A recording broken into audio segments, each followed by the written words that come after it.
Hello students, myself Pandey ma'am, your social teacher. आज हम 7th class tracking changes through 1000 years इस lesson को समझने की कोशिश करते हैं। सबसे पहले हम जानें कि हिस्ट्री क्या है, क्योंकि ये हमारा हिस्ट्री का फर्स्ट चैप्टर है। History is the study of past. History is the study of past, especially written records. Especially वो हिस्ट्री है जिनका हमें रिटन रिकॉर्ड। अब हम जानें कि हम हिस्ट्री पढ़ते क्यों हैं। हिस्ट्री पुरानी घटनाओं की स्टडी होती है जिसका रिटन रिकॉर्ड्स हमें मिलता है। हिस्ट्री हमें प्राचीन समय की जानकारी देती है। ये हमारे उन सारे प्रश्नों का समाधान करती है। जब भी हम किसी चीज़ को देखते हैं तो हमारे मन में बहुत सारे क्वेश्चंस आते हैं कि ये चीज़ जो है कहाँ से आई, कैसे आई, क्या ये पहले से ऐसी थी। तो हमारे जितने भी क्वेश्चंस हैं उन सारे प्रश्नों का समाधान करती है। इसलिए हम हिस्ट्री को पढ़ते हैं, उसे समझने की कोशिश करते हैं और हमें हमारे वर्तमान को समझने में भी सहायता मिलती है। इसके बाद हम पढ़ेंगे चेंजिंग टर्मिनोलॉजीज विथ हिस्ट्री। ठीक है, चेंजिंग टर्मिनोलॉजी विथ हिस्ट्री में हम जानेंगे कि हमारे देश का जो नाम है, पहले से तो ऐसा नहीं था, इसका नाम कैसे पड़ा।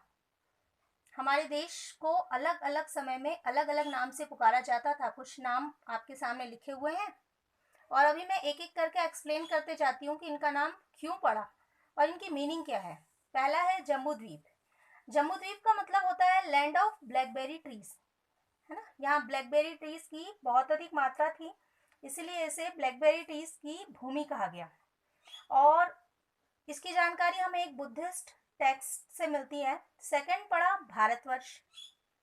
भारतवर्ष एक भरत ट्राइब थी जिसके बारे में ऋग्वेद में, इसके बारे में लिखा हुआ है ऋग्वेद में। इससे हमें जानकारी मिलती है वैदिक टाइम्स में हमारे देश को, वैदिक पीरियड जब आया तब हमारे देश को भारतवर्ष के नाम से जाना गया। इसके बाद आर्यावर्त के नाम से जाना गया। आर्यावर्त मीन्स होता है लैंड ऑफ आर्यंस। आर्य उत्तर भारत में रहा करते थे। इसके बाद आया सप्त सिंधु। सप्त सिंधु मतलब सिंधु बहुत ही पवित्र नदी थी। लैंड ऑफ रिवर्स लिखा है यहाँ पर। सिंधु मतलब बहुत ज़्यादा पवित्र नदी थी और हम जानते हैं कि हिमालय से बहुत सारी पवित्र नदियों का उद्गम होता है ना। इसलिए इस जगह को नदियों की भूमि भी कहा जाता था। इसके बाद हिंदुस्तान।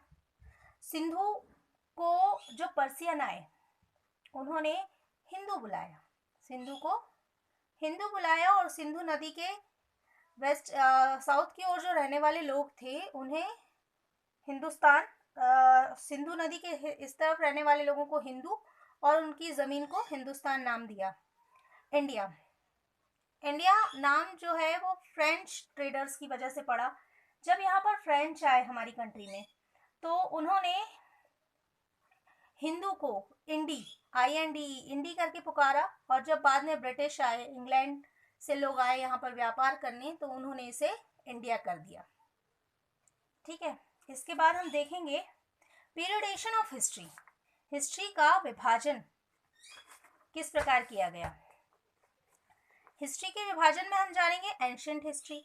एंशियंट हिस्ट्री जो है उसका समय हड़प्पन सिविलाइजेशन से लगाकर जो चोल डायनेस्टी तक हमने लास्ट ईयर पढ़ा था, 6th में है ये, 3000 BC से 985 AD तक का जो समय है उसे एंशियंट पीरियड, हिस्ट्री के एंशियंट पीरियड के नाम से जाना जाता है।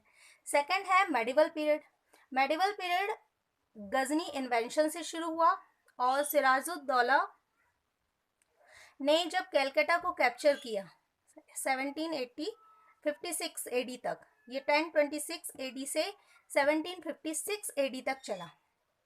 गजनी इन्वेंशन शायद मैंने आप लोगों को स्टोरी में बताया था कि सबसे पहले जब गजनी आया तो उसने सोमनाथ मंदिर पर अटैक किया था।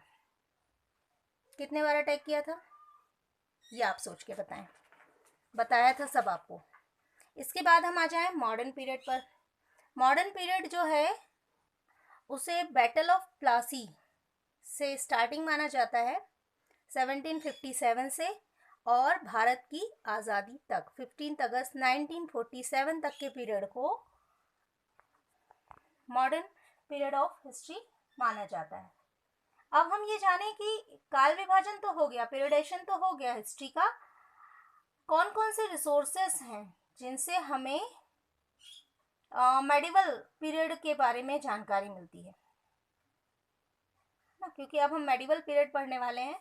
तो sources of knowledge of medieval period, तो सबसे पहला तो आर्कियोलॉजिकल सोर्सेस। आर्कियोलॉजिस्ट हम जानते हैं कि वो क्या करते हैं, पुरानी चीज़ों की खोज करते हैं और उससे पता लगाते हैं कि उस समय में क्या हुआ था। तो इनमें आर्कियोलॉजिकल सोर्सेस में आ जाएंगे सारी पॉटरी जो उस समय के लोगों द्वारा यूज़ की जाती थी, वीपन्स उनके औजार, स्कल्पचर्स उनके द्वारा बनाई गई कलाकृतियाँ, मूर्तियाँ, इंस्क्रिप्शन तो आप जानते हैं, रिटन ऑन हार्ड सरफेस पर लिखा हुआ, जैसे पिलर्स पर, मंदिरों पर, मस्जिदों पर, उनकी दीवारों पर, मकबरों पर लिखवाते थे।